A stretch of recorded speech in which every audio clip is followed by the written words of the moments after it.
എങ്ങോട്ടാ സർക്കിട്ട്? പണം ശരിയാക്കിയോടാ നീ? ഞാൻ എവിടെ പോവാനാ അമ്മേ? എന്റെ ഒരു ചില്ലി കാശില്ല. ആ പെങ്കുച്ചിന് പ്രായമായി. അതിനൊരു പാദസരം വാങ്ങിച്ചു കൊടുത്ത് തന്നെ പണിപ്പെട്ടിട്ടാ. ദേ, ഇത് നിന്റെ ഉടപ്പറന്നോളാ. ഇവളും പ്രായമാവ്, മാസം തോറും തീണ്ടാരിയാവ് ഒക്കെ ചെയ്യുന്നുണ്ട്. അത് വല്ലതും നീ അറിയണുണ്ടോ? എടാ, ഇവള് വയസ്സറിയിച്ചപ്പോ ഒരു നാരങ്ങ മിഠായി എങ്കിലും നീ വാങ്ങിക്കൊടുത്തിട്ടുണ്ടോ? അമ്മേ, അമ്മ എന്തൊക്കെയാ അമ്മേ പറയുന്നേ?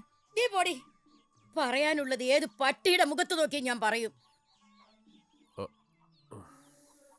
ആ, അതൊക്കെ പോട്ടെ. എപ്പോഴാ പണം കിട്ടുക? രാഘവന് അടുത്ത ആഴ്ച തന്നെ പണം കൊടുക്കണം. ഞാൻ കൂട്ടിയാ കൂടുന്നതല്ല 10,000 രൂപ. മാത്രമല്ല ആയ കാലത്ത് എല്ലാവരും കൊടുത്തു. ഇനി എന്നെ കൊണ്ട് സാധിക്കില്ല. ഹോ, കാല നിന്റെ തലയിൽ ഇടുത്തി വീഴും. തള്ളയ്ക്കും തന്തയ്ക്കും ഉപകരിക്കാത്ത എരപ്പാളി.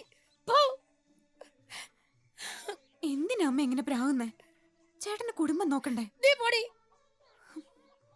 ഇപ്പൊ നിന്റെ കയ്യിൽ എന്തുണ്ട്? നാളെ അവളെ കൊണ്ട് ഡോക്ടറെ അടുത്ത് പോകണം.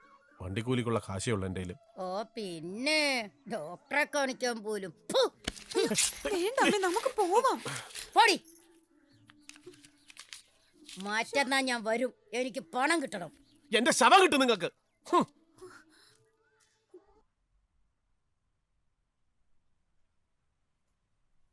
വിഷമിച്ചിരുന്നിട്ട് എന്താ കാര്യം?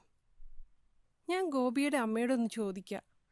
അവര് പണം കയ്യിൽ വെച്ചിട്ട് തരാതിരിക്കില്ല. പോക്കറ്റ് വലിച്ചു കയറി ആ തള്ള പണം എടുത്തോണ്ട് പോയത്.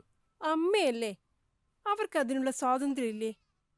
നാളെ നമ്മുടെ മകനോട് നമ്മളും ഇതൊക്കെ തന്നെ ചെയ്തു എന്ന് വരും. നീ ചുമ്മാ അനാവശ്യം പറയാതിരിക്കെ. ഭരത,